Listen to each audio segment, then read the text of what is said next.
चला नमस्कार विद्यार्थी मित्रांनो, सारथी कोचिंग इन्स्टिट्यूटच्या ऑनलाईन प्लॅटफॉर्मवरती आपलं पुन्हा एकदा मनपूर्वक स्वागत आहे. आज आपला टॉपिक बघायचा आहे potential difference of a sale.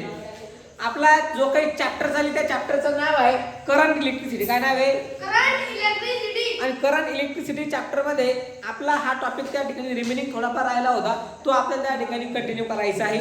आजचा जो टॉपिक आपल्याला गौरव शिकायचा आहे त्या टॉपिकचं नाव आहे काय?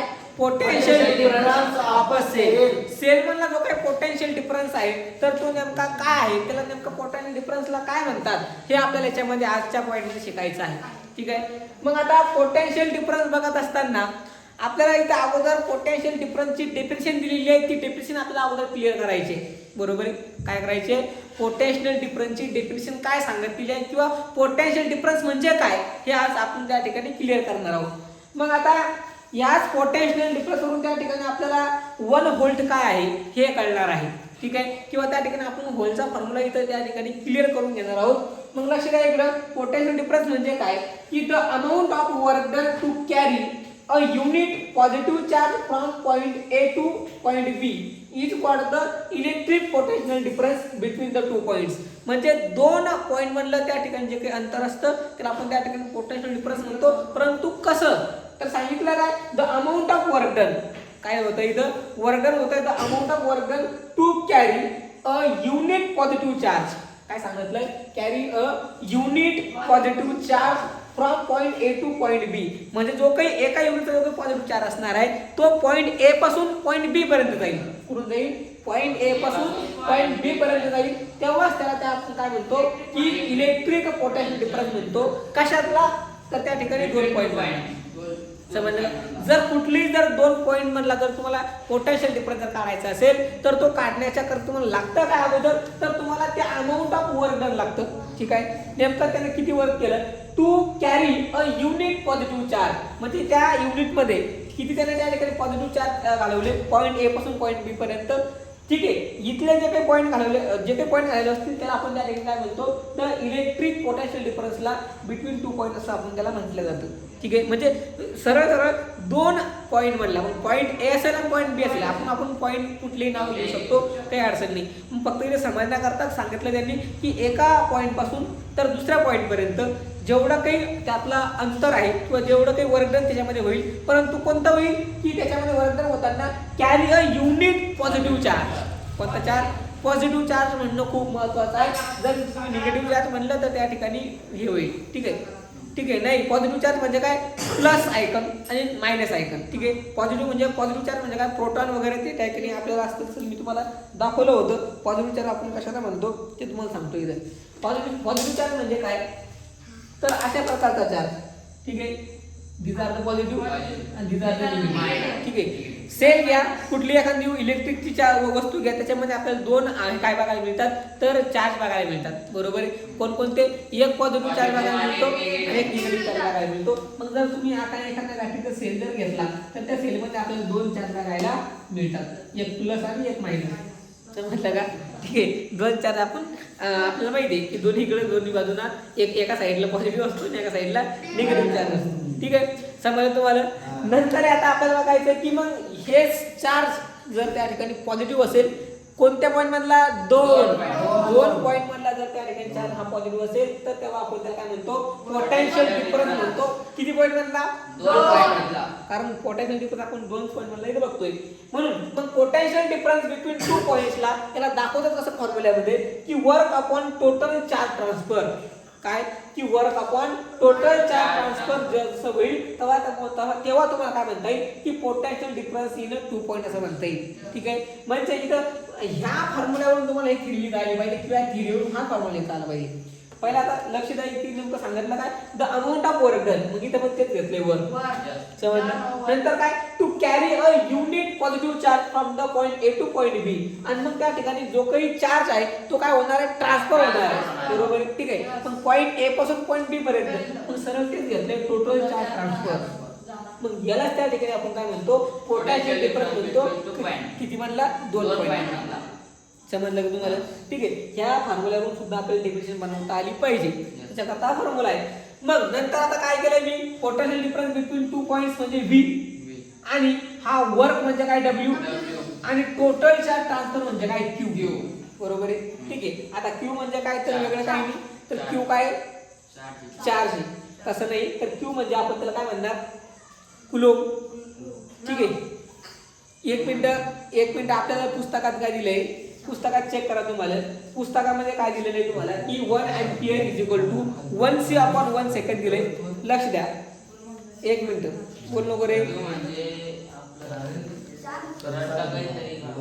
ते सांगू राहिले मी तुम्हाला लक्ष द्या इथं सरळ मी क्यू सुद्धा तुम्हाला मेन्शन केलेला आहे लक्ष द्या काय सांगितलं की पोटेन्शियल डिफरन्स बिटवीन 2 पॉइंट्स तर क्यू म्हणजे काय टोटल चार्ज ट्रान्सफर समजलं का म्हणजे याला तुम्ही म्हणजे एक तुम्ही चार्ज म्हणलं ना राईट बरोबर आहे तर क्यू म्हणजे काय तुम्हाला चार्ज म्हणता येईल परंतु चार्ज कसा आहे तो टोटल चार्ज ट्रान्सफर झालेला चार्ज म्हणता येईल समजलं का तसा चार्ज म्हणता येणार नाही कारण आपण तसा चार्ज पण घेतला तिथं म्हणून ती या ठिकाणी कन्फ्युजन झालं बोलताना ठीक आहे म्हणून V इज इक्वल टू काय वर्क म्हणजे W आणि टोटल चार्ज ट्रान्सफर म्हणजे काय क्यू बरोबर मग याला समोर कसं लिहिता येतं 1 व्होल्ट V म्हणजे काय 1 volt is equal to work म्हणजे काय 1 जूल अपॉन Q म्हणजे काय 1 C म्हणजे काय 1 C म्हणजे काय 1 कुलम 1 काय 1 कुलम ठीक आहे म्हणून the unit of potential difference in SI system is a volt ठीक आहे आता याच्यावरून तुम्हाला त्या ठिकाणी हा फॉर्म्युला लक्षात ठेवायचा की 1 V इक्वल टू 1 जे आपण 1 C म्हणजेच काय तर त्या ठिकाणी आपलं काय असणार आहे एक पोटेन्शियल डिफरन्स त्या ठिकाणी असणार आहे 2 पॉइंट मधलं मग जर समजा याच्यामध्ये आपल्याला the unit of potential difference in SI system SI system मधलं जे काही युनिट आहे तर पोटेन्शियल डिफरन्स म्हणजे काय व्होल्ट आहे काय व्होल्ट आणि व्होल्ट म्हणजे काय तर व्होल्ट एका सायंटिस्टचं नाव आहे समजलं का तर सायंटिस्टचं नाव आहे अलेक्झांडर व्होल्टा ठीक आहे जे जेणेकरून तुमच्या मागच्या पेजवर दाखवलेलं आहे ठीक आहे अलेक्झांडर व्होल्टा नावाचा सायंटिस्ट आहे तर त्या सायंटिस्टच्या नावावरून की किंवा त्याच्या नावाच्या स्मरणार्थ त्या ठिकाणी त्याला हे केलंय म्हणजे कोणत्याही सायंटिस्टना आता काय माहिती आहे का बऱ्याच वेळेस काय झालंय ज्या सायंटिस्टनं शोध लावला त्या सायंटिस्टच नाव देण्यात आलंय बरोबर आहे दुसरं कोणतं त्या ठिकाणी नाव दिलेलं नाही त्या सायंटिस्टनं त्या स्वतः त्यांनी तेच नाव दिलं त्यांचं स्वतःचं ठीक आहे व्होल्ट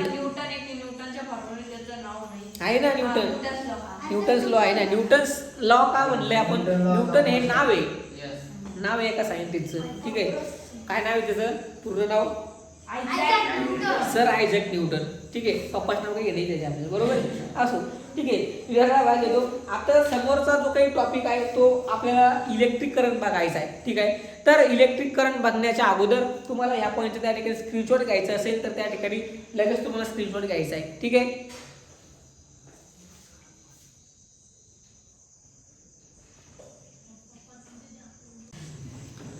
चला तर नेक्स्ट पॉईंट आपल्याला बघायचा आहे कोणता तर इलेक्ट्रिक करंट कोणता बघायचा आहे इलेक्ट्रिक करंट म्हणजे काय तर त्या ठिकाणी आपण त्याला विद्युत करंट असं म्हणू शकतो बरोबर आहे की जो करंट त्या ठिकाणी वाहतो एखाद्या वायरमधनं किंवा एखाद्या स्विचमधनं एखाद्या बोर्डातनं तर मग तो करंट काय आहे तो आपल्याला इथे बघायचा आहे आता याच्यानंतर समोर तुम्हाला करंट हा दाखवायचा आहे कोणत्या लेटरने आय कोणतं लेटर आहे आय इज द करंट इथून पुन्हा लक्षात ठेवायचं की आय म्हणजे काय करंट ठीक आहे जेव्हा तुम्ही सायन्स मध्ये येणार आय म्हणजे मी नाही आय म्हणजे कोण करंट बरोबर ठीक आहे मग आता electric current is the flow of electrons through a conductor जर समजा आपण इलेक्ट्रिक करंट जर बघितला तर हा इलेक्ट्रिक करंट कसा फ्लो होतो तर त्या ठिकाणी इलेक्ट्रिक करंट फ्लो होताना electric current is the flow of electrons through conductor कुठला एखादा वाहक आहे वाहक म्हणजे काय असणार आहे तर एखादा वायर एखादा तार ठीक आहे विजेचा तार इलेक्ट्रिकचा तार असणार आहे त्यातून त्या ठिकाणी करंट हे काय होत असतं फ्लो होत असतं बरोबर आहे आणि मग फ्लो होत असताना काय होतं की याच्यामध्ये जे काही इलेक्ट्रॉन्स आहेत तर ते इलेक्ट्रॉन्स फ्लो होतात इलेक्ट्रॉन्स हे वाहतात आणि जेव्हा ते इलेक्ट्रॉन्स वाहतात फ्लो होतात तेव्हा त्या ठिकाणी करंट पास झाला असं आपण म्हणतो ठीक आहे नंतर आता इथे आपल्याला दिलेलं करंट नेमका म्हणायचं कशाला तर the charge passing through a conductor in a unit time म्हणजे a charge passing through a conductor एखादा विशिष्ट कंडक्टर आहे किंवा एखादा विशिष्ट वाहक आहे मग एखादा वायर घ्या एखादी तार घ्या त्या तारेमधनं जर त्या ठिकाणी काय होत असेल एखादा इलेक्ट्रॉनचा चार्ज जर त्या ठिकाणी वाहत असेल किंवा एखादा चार्ज काय होत असेल वाहून जर नेला जात असेल तर त्याला आपण करंट असं म्हणतो काय म्हणतो त्याला आपण करंट म्हणतो जर एखादा चार्ज वाहून गेला तर त्याला आपलं करंट असं म्हणता येईल नंतर आहे मग हेच करंट त्या ठिकाणी नोट केलं जातं कशाने, I is the current, I is the current. नंतर क्यू इज द काय, चार्ज ऑफ कंडक्टर. तर ते एखादा कंडक्टर वाहक आहे, त्या वाहकाचा तो काय चार्ज आहे आणि तो चार्ज आपल्याला दाखवला वाहक. मग ते सांगितलं तुम्हाला एखादा तार असेल किंवा एखादी वायर असेल, ठीक आहे. म्हणून Q is the charge of conductor. Next सांगितलं काय, करंट म्हणजे काय, तर मग आय. मी तुम्हाला पहिलं सांगितलं की आपण करंट काय दाखवणार आहे, आयने नोट करणार आपण आता करंट, ठीक आहे. म्हणून करंट इज द आय, मग आय इज इक्वल टू काय, क्यू अपॉन टी, ठीक आहे. हा त्या ठिकाणी करंटचा फॉर्म्युला तयार होतो. कशावर तयार होतो, तर याच्यावरूनच. The charge passing through a conductor in a unit time. मग ते सांगितलंय की युनिट टाइम मध्ये एका एककामध्ये किंवा एका युनिट टाइम मध्ये त्या ठिकाणी जर चार्ज हा पास होत असेल, ठीक आहे, एका युनिट टाइम मध्ये जर तो चार्ज पास होत असेल तर त्याला आपण करंट असं म्हणतो. काय म्हणतो, करंट म्हणतो. जो काही चार्ज आहे हा क्यू चार्ज जर आपण एका युनिट टाइम मध्ये पास करत असतो एखाद्या करंट कंडक्टर मधनं, तर तेव्हा आपल्याला त्याला काय म्हणता येतं, आय म्हणता येतं, म्हणजे करंट म्हणता येतं, ठीक आहे. नंतर आहे समोर हेच जे काही करंट आहे, हा जो काही चार्ज आहे आपण याचं जे काही युनिट आहे तर ते काय आपल्याला बघायचंय, the unit of charge in SI units is a coulomb. कशाचं युनिट सांगितलंय, charge. The unit of charge in SI unit, SI system मध्ये त्या ठिकाणी तिचं जे काही युनिट आहे, जे काही एकक आहे ते कुलोम आहे आणि कुलोम दाखवतात सी ने. कुलोम सुद्धा एका सायंटिस्टचं नाव आहे, ठीक आहे. आणि ते सी दाखवलंय. आता कुलोम म्हणजे काय, तर त्या ठिकाणी ते फॉर्म्युला आपल्याला दिलेला आहे, ते खाली बघू, ठीक आहे. काय सांगितलं, the unit of charge in SI units is a coulomb, आणि तो दाखवत आहे कशाने, तर एका सी ने दाखवतो, स्मॉल सी ने, ठीक आहे. स्मॉल सी ने कॅपिटल सी ने, ठीक आहे. Current is express in ampere. Current जे आहे तर करंट हे एक्सप्रेस करता येतं कशामध्ये, एम्पियर मध्ये. म्हणजे करंटला आपल्याला नेक्स्ट जे काही क्वांटिटी आहे त्याच्यामध्ये आपल्याला त्याला नेता येतं कशामध्ये, तर एम्पियर मध्ये, ठीक आहे.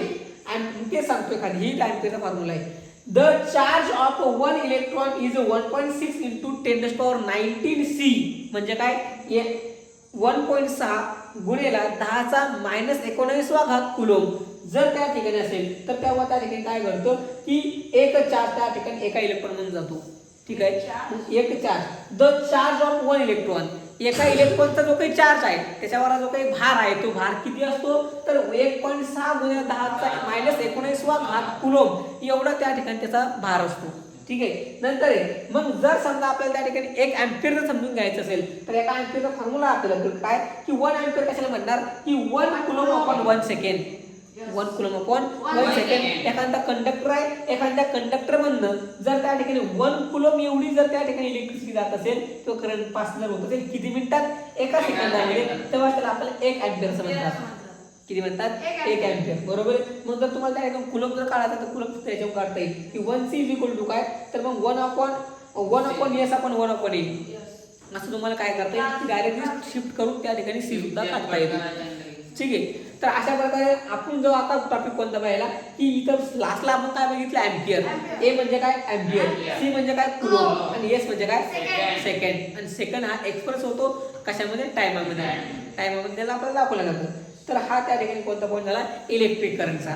कोणता पॉईंट, इलेक्ट्रिक करंटचा आपण त्या ठिकाणी पॉईंट डिटेल बघितला, ठीक आहे. याची जर तुम्हाला त्या ठिकाणी स्क्रीनशॉट घ्यायची असेल तर लगेच तुम्ही स्क्रीनशॉट घेऊ शकता.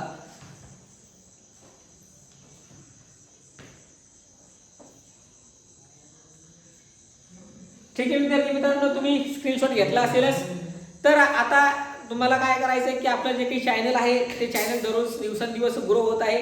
सगळ्यांनी त्याला सबस्क्राईब करायचं आहे, लाईक करायचं आहे, बेल आयकॉन त्या ठिकाणी दाबायचं आहे, जेणेकरून सगळ्यात समोरचा व्हिडिओ हा तुमच्यापर्यंत येईल. तत्पूर्वी सगळ्यांचं मनपूर्वक धन्यवाद.